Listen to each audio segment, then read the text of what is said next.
Good morning, guys. Today I want to talk about do not settle. And this is a topic that, boy, am I so familiar with. This is how I look at settling. When you settle, it's easy in the beginning, it's fun in the middle, and it ends horribly at the end. When you don't settle, at the beginning it's honeymoon stage and it's great, and at the middle it's extremely hard and difficult, because when you don't settle, even when you're with the person that God has handpicked for you, it takes a lot of work to ensure that you're entering into a relationship whole, trauma-free, healed, and you've done the work that it requires to enter into a relationship. Even the relationships that are ordained by God, and God picked this particular spouse for you, or God picked this particular wife or husband for you, still requires work. This notion that relationships don't require work is a bunch of nonsense. It requires work. So when you don't settle, it's honeymoon stage at the beginning, it's great. In the middle, it's a lot of work that has to take place, because you got to make sure that the foundation of that relationship is built on biblical principles. The foundation of that relationship is built on a healthy, solid ground. Then it ends well. And when I mean ends well, I don't mean a problematic, free relationship where you don't have disagreements and nothing goes wrong in the relationship. Those type of relationships do not exist. I don't believe that you're with someone and you don't have any disagreements. So I know for me, I've talked about this to the point of exhaustion that I can't talk about it anymore, but I've shared over and over again how I settled in my first marriage. I literally said a prayer to God. In my early 20s, I wanted to marry someone who was more in love with me. In my 20s, I didn't think anything was wrong with that. I was a kid. I didn't know any better. I was 27 years old. I had no business getting married. The men that I actually wanted to be with would require for me to be the best version of myself. And I didn't want to do that type of work. I just wanted to be in a relationship, and I wanted someone to worship me. And instead of that, I got someone who beat the heck out of me. Okay? So when you enter into a relationship, especially as a woman, this happens to men too, but when you enter into the beginning courtships of a relationship, there's red flags. When someone tells you, I don't want to be in a relationship, anytime anybody, a man or a woman, says the words, I do not want to be in a relationship, when someone tells you who they are, when someone shows you who they are, believe them. You cannot change a man or a woman's view on being with you, especially when it comes to a man. Men are very territorial. They like to claim their little space. They like to claim what they want. They know very early on if you're the one or not. There's no back and forth about this. When a man meets you, he automatically puts you in a category. This doesn't happen day 3. This doesn't happen day 5 or a year into it. He knows very, very early on if you are the one, or if he's just going to hold you around and you can take up space while he plays with your self-worth. And the reason why I want to bring that up, that's a major part of women. I have done that in the past. You know, the man don't want to be with you. You think you're going to change him. You want to do, my best friend used to call it build a bob. You want to build a bob. You want to build the man that you want, when the man is clearly showing you in his actions he doesn't want to be with you. He's not consistent in pouring into the relationship. And if he is consistent into pouring the relationship, it's here and there, just to make sure you stay where he needs you to stay. Because the minute the person that he's supposed to be with comes into his life, that the woman that God wants him to be with, the one that he's really interested in, you're gone. You're gone. Bye-bye. And it plays both ways, women and men. This is why I put in a thumbnail, what you believe you are worth stems from your personal self-worth. Because I don't know anybody who has self-love, and I don't know anyone who knows their value is going to settle in any relationship.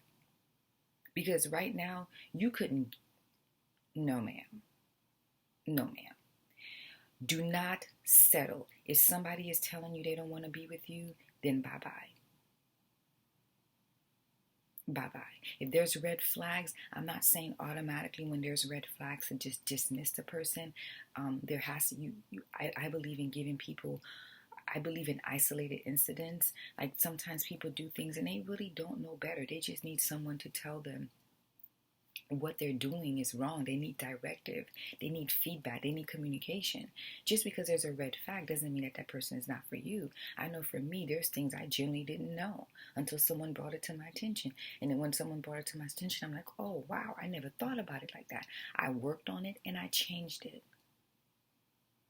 And so not everything requires for you to cut someone off, but clearly if you tell someone something bothers you and they continue doing it and there's not even an attempt to try to change it, that person is not for you.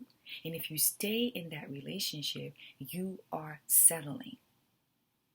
If you are with someone and you're not physically attracted to that person and you only with that person for what you can get from that person, that's settling. You're depriving yourself from living the best version of your life. You can't make somebody pick you. You can't make somebody want you. And one of the key components in how you know you're settling is when you're chasing somebody. When you're constantly chasing someone, because think about it. When you're chasing somebody, that means that person is literally running away from you. So you have to chase that person. Anytime you find yourself doing that, you are settling. Because someone who wants to be in your life doesn't require for you to chase them at all. It's going to be where they're not chasing you and you're not chasing them. It's a meeting. You meet each other halfway. So if you're constantly the one calling the person and listen, if you're constantly the one calling the person and you're constantly the one, trying to make this work and you're so thirsty, no matter how they treat you, you're just so thirsty, you're going to make that person the one. You know in your heart that person is not the one for you, but you're going to make them the one for you. You can't make somebody love you. And let me tell you something. Even if you end up getting engaged and you end up getting married with this person that you chase and you convince yourself, I got this person to fall in love with me, it won't work. Even if you never get divorced, you're going to be in an unhappy marriage. He's going to cheat on you or she's going to cheat on you. It's just not. It's not. There's no such thing of changing someone's mind on how they feel about you. That's a fantasy. It doesn't exist. You cannot change and you cannot make someone be in love with you. You cannot make someone choose you. Your dedication to the relationship doesn't change the fact that you're still not the one. Your persistence that you don't want to be with nobody else but that person doesn't change that you're not the one. Your diligence and I'm going to be faithful, I'm going to show him or her that I am this, and you're auditioning for love doesn't make you are the one. It means that something is wrong with you inside of you, that you insist in being in a relationship or a situationship or a fake relationship because you have it in your mind that this is it, even after the person clearly shows you that you're not it. This is a direct reflection on how you feel about yourself and lack of self-love. People who love themselves don't go around chasing people who don't love them. They don't do that. It's just completely impossible. And to be honest with you, ladies, the most attractive thing in a woman is a woman that knows her value. a woman that knows her worth, a woman that doesn't settle. It's one of the most attractive things. It's attractive when you know your worth. When you're like, I'm good, and you're not even upset about it. You're so confident in who you are. When someone even gives you the notion that they don't want you and they're not sure about you, you're like, okay, well, I'm sure about me. When you have self-worth, you're sure about you. So you don't hang around people who are not sure about you. It's attractive when you walk around with a good posture and you know your worth, you know whose you are. Don't settle.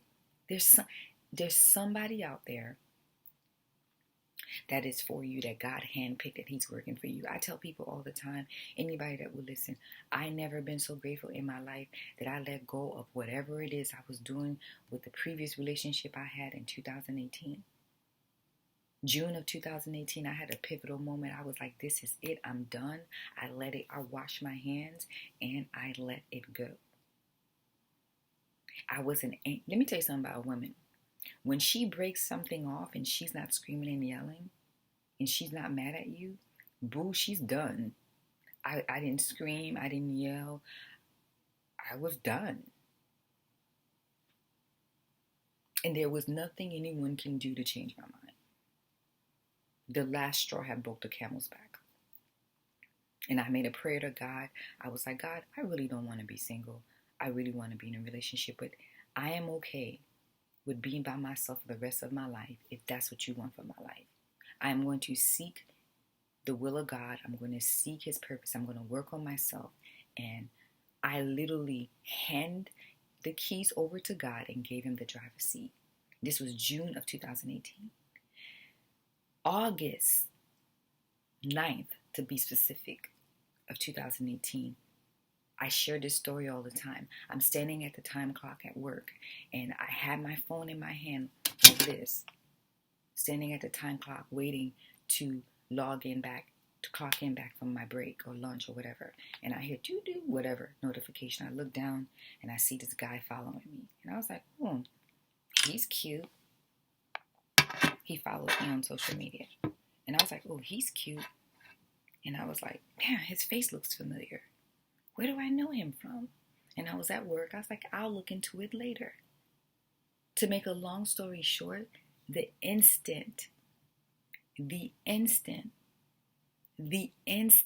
I saw him, I knew that he was the man that God had for me. And that's on period. That's on period. I share this story all the time. I didn't go and tell him that. I didn't go, God told me you're my husband. I didn't do that. What I did was I went and bought his books. I was like, let me find out who this man is. I went and bought his books, and the books came and cracked open one book, read it, and I was like, oh my God, this is amazing. And I read the book, and after I read it, with less than 48 hours, I slid in his DM, and I didn't slid in his DM, ladies, and said, oh, by the way, God told me you're my husband. I didn't do that. I genuinely, without even thinking, slid into his DM and said, I just finished reading your book, and oh my goodness, you are a man of God. And I did screenshots of the pages that I had highlighted and the notes that I had read and blah, blah, blah. And that's all I did. And I sealed it with a smiley emoji. That's all. I ain't do nothing else. But I knew that was the man God had for me. I just knew it. I knew it. I heard the stories all the time of people saying that, and I'm not going to lie. I kind of looked at people who were like, so God told you that was your husband? Child, believe through whatever. Here I am. The very stories I used to look up, used to roll my eyes. I'm like, girl, she's talking about some God told her that's her husband. Yeah, sure. Nah, I was the very person saying that God told me that was my husband. But if I didn't let go of that relationship in a couple months prior, I would have never been able to receive that. if I had settled for how I was being treated and how I was not being valued, and I didn't go, you know what? I'm worth more than this. If I did not let go, you can't receive something that belongs to you if something's already in your hand.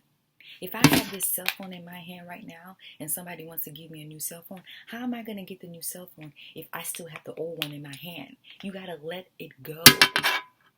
Let it go. If you don't let go what doesn't belong to you, you're not going to be able to receive what belongs to you. And if I did not let go of that, whatever that thing is we were doing in June of 2018, August of 2018, I wouldn't have been able to receive what God had for me. Now in hindsight that I'm looking back, God has been working on this man, working on him and me our entire lives. God is the best matchmaker ever. Ever. I couldn't have done it myself. He did that. I didn't do that. He did that. And when you live a life where you let God allow you to choose the mate that God has for you, it's not just for you. It's to inspire the people around you. It gives people around you hope to say, you know what? I want what she has. I want to wait on God the way she wait on God. You think I really want to be celibate? Child, please. The people that know me the best know that I would have been the last person on earth walking around talking about some abstinent. I'm going to wait till I'm married. What? That's not even who I was. But I did it because I wanted to make a vow to God. I wanted to die to my flesh. And that's why I did it. I wanted to value my body. It takes a lot of work, guys. That's why I said at the beginning, when you settle, it's great at the beginning. In the middle, it may be fun, but at the end, it won't end well.